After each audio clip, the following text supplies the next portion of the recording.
nitwa Solange Mukanzimana ndi umuyobozi wa Ibuka mu murenge wa Jabana. Muri rusange mu murenge wacu wa Jabana harimo ibigo byinshi bitandukanye. Icyo tubisaba cyangwa se icyo dushishikariza abayobozi b'ibyo bigo ni gahunda nk'izi ngizi zo kwibuka muri iki gihe cy'iminsi 100 ndetse no kugira ngo abakozi babo basobanukirwa amateka yaranze igihugu cyacu ndetse na jenoside. Ariko muri ibyo bikorwa byabaye ntibirekera aho ngaho, ahubwo hakabaho na gahunda yo kwegera abacitse ku icumu muri rusange mu murenge wacu, kuko hari gahunda bamwe ziba zitarabageraho nk'ibikorwa byo kubaremera mu buryo bwo kubafasha kubona aho baba amacumbi. Hari ababa bafite imibereho kubera ingaruka za jenoside zababayeho badashoboye gukora, bakaba babafasha kubaremera mu buryo butandukanye. Ariko tukangurira n'abacu bacitse ku icumu gukura amaboko mu mufuka. Hariho abana bize gushakisha imibereho ndetse n'abamaze gukira ibikomere bigaragara by'umubiri, bagakura amaboko mu mufuka bagashaka uburyo bwari bwo bwose bwo gukora kugira ngo biteze imbere. Nkuruziza Theoneste, aho nkomoka ni ahahoze hitwa Gitarama, komine yahoze yitwa Mukingi, ubu ni umurenge wa Mwendo. Kweza abagenzi banjye bari kuri jenoside kwiyubaka kuko ntibategereze ibyo hanze, kuko niba dufite amahoro, buri kintu cya mbere amahoro araguma. Kuba dufite amahoro rero tugomba kwiyubaka kandi tugakura amaboko mu mufuka tugakora, kandi tukarwanya ikintu cyose cyagarura jenoside. Wakumva hari amakuru mabi wumvise ugatanga amakuru hakiri kare kugira ngo bitakugeraho, kandi tugafatana mu mugongo. Niba umuntu hari icyo arushije undi akaba yamuha, kandi rero niba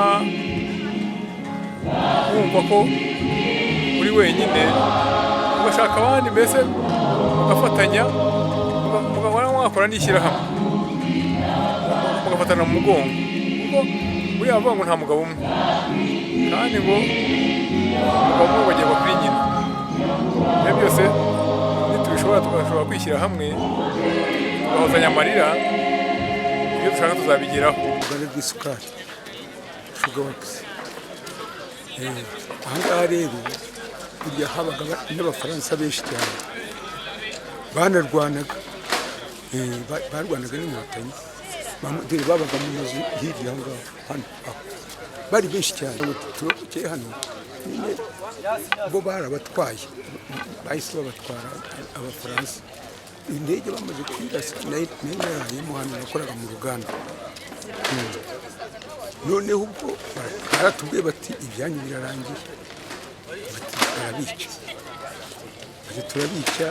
Ubwo twagiye mu kazi, twakoraga muri kwiso hejuru hariya, abandi bose barahagarara bo kuri Murenahe, hasigara Shudiyeri natwe muri kwiso, kugira ngo tumanure amasukari ye muri kristalize atumiramo. Twayamanuye kwiza mu gitondo, twari hejuru hariya turi ikabuye ko barimo kwica. Barishe kugeza igihe byageze nko mu masaa 9 bicana batimagura abantu hano kuri sayi. Nararebye ndavuga ni abagendaga bakomeza bazamuka bagenda barabica.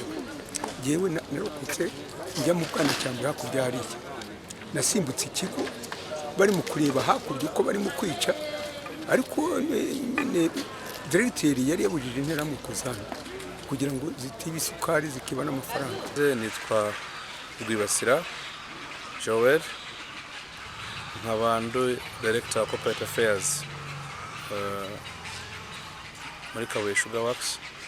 Uyu munsi twagize umunsi wo kwibuka abacu, inshuti, abavandimwe n'imiryango yazize jenoside yakorewe Abatutsi mu mwaka w'1994, aho ndetse twibukaga cyane abakozi ba Kabuye.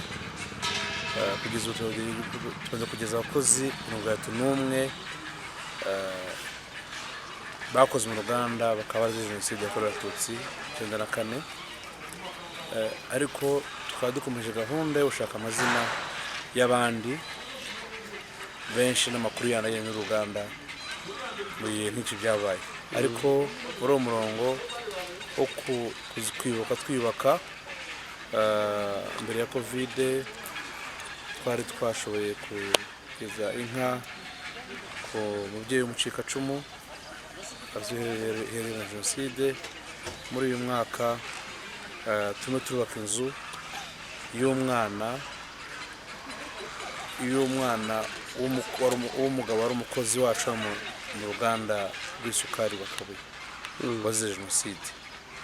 Ibyo byose tubikora mu rwego kugira ngo twerekane uruhare rwacu mu kubwira abarokotse jenoside yuko batari bonyine kandi imbere hari ibyiza nk'uko leta y'u Rwanda ibigaragaza nayo ubwayo mirongo migari yayo, ndetse ubu turetse gahunda yo kubaka ibuye ry'urwibutso hano mu ruganda kugira ngo dore twiyubaka ariko tuzirikana ko ibyabaye ari bibi kandi bizongera. Muri gahunda dufite nuko no mu gutanga akazi abantu bari abakozi ba Kabuye bakomoka ku bantu b'abakozi ba Kabuye bajyaho amahirwe menshi kurusha abandi, kugira nibura niba bari hano babone yuko batajugunywe batatereranywe kandi bifite agaciro ndetse gashingiye ku babyeyi babo. Navuga yuko kubaka igihugu ni ugushyira itafari rya buri muntu, ni ukubaka nyine. Nkasaba ko uwo ari wese uzi n'inganda n'abandi bafite ubushobozi habaho kwitanga, habaho gufatanya, niba udafite ubushobozi bw'amafaranga nibura avuga ijambo ryiza rihumuriza umutima, nibura buri muntu utikomera ihangane mpore turi kumwe. Kandi ndetse mbona gusaba yuko buri wese upfuye jenoside akwiye kubyihana, ndetse no kwihakanya no guta umutwe, kuko niba wabikoze babyemera wihakanya nkandi wari guta umutwe. Rero nkasaba ko urubyiruko nk'imbaraga z'igihugu abantu bose bagikora bafite ubushobozi bwo gukora dufatanye twubaka igihugu cyacu.